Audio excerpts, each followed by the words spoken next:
this channel right now, on this journey, on this channel, 1 mil, 1 year. If you're interested in getting into government contracting now, not by any means am I government contracting educator. I'm just letting you know what we did in order to get to this $1 million in 1 year. So first things first, I'm gonna tell you 6 things that we did. The first one is, before I get started, what you have to remember through this whole process is that you are working with the government, and you know at what speed and tentativeness that they put into things, right? So this is not going to be like boom, bam, ABC.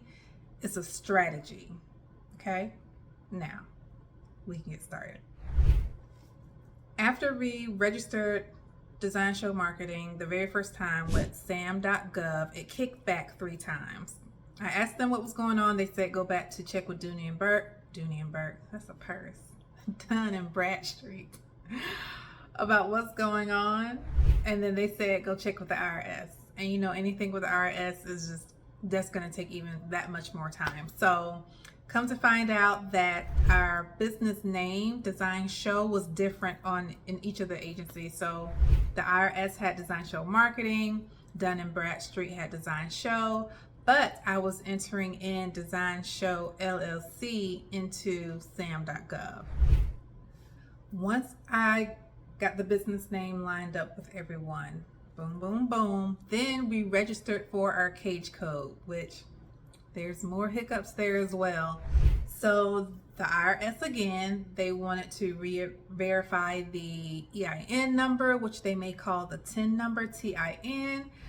Then they wanted to verify the address that we had for our business, because other businesses had registered their address there as well in the past.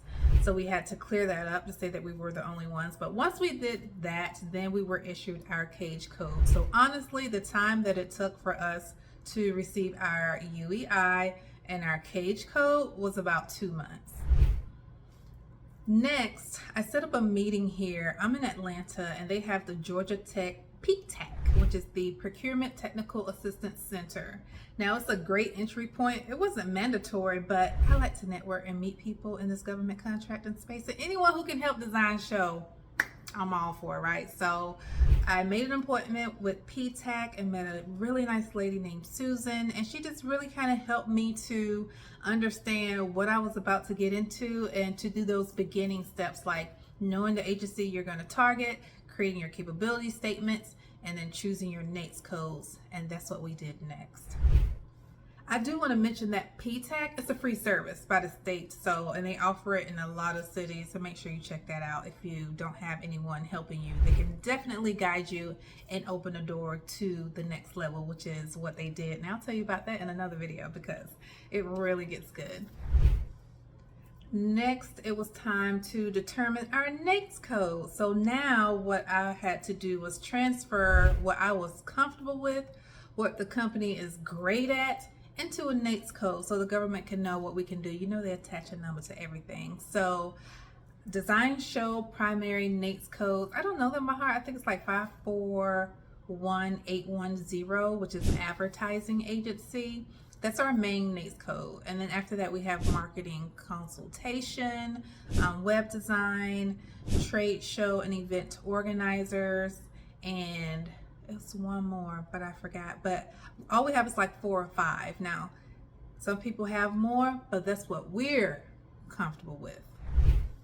Now, this was my favorite part, deciding what agency we was going to go after. So Design Show, with our background being in healthcare, my background in healthcare with the Air Force, of course, why not go into Health and Human Services, which is a major agency. Y'all remember when COVID happened, all those washing hands and things like that? That's where that came from the top there, way before it went down to the CDC. So HHS, that's our target agency. All right, so we stirred all of these things together. And the next thing we need to do was to create the capability statement. And I was in luck because we've done that in the past for clients. I just never did it for myself. Okay, so that's enough of this video because I don't want to pack it with too much. There's so many different things I just gotta break into different videos, and I cannot wait to share it with y'all because things are really moving, and I'm so glad that I am documenting this time and this journey to get to 1 mil in 1 year. Make sure you like with a thumbs up and subscribe and comment. I love comments. I love feedback.